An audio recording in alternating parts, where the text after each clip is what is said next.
Let's dive right into today's explainer on Genesis 31. It's an epic story of escape, confrontation, and covenant. So how exactly did a bitter, 4,000-year-old family feud spark a massive biblical covenant? Let's find out. While Laban kept scheming and changing Jacob's wages, God supernaturally multiplied his flocks. The tension was totally boiling over. This huge breaking point actually triggers a divine turning point.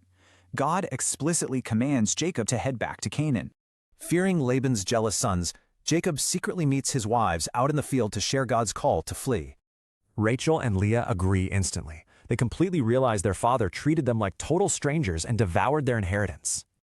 After 20 grueling years of sheer exploitation, Jacob finally seizes the moment, packs up his entire life, and runs.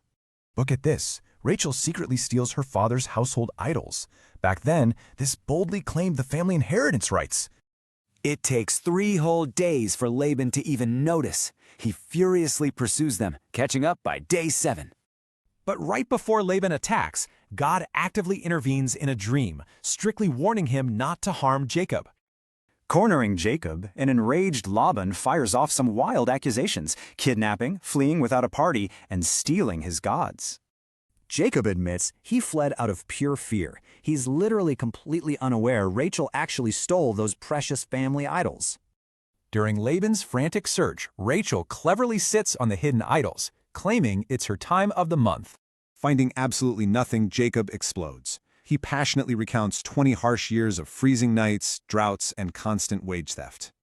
Jacob boldly credits his survival entirely to God's protection, basically saying Laban would have left him completely penniless otherwise. Realizing God is actively watching, Laban's anger quickly turns to fear. He desperately proposes a lasting peace treaty.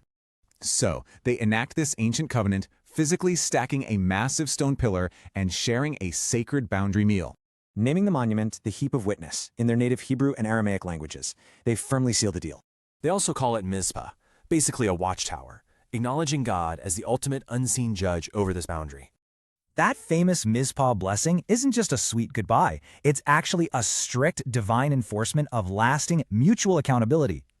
The core terms are simple. Neither will cross this heap to cause harm. The 20-year family feud is over.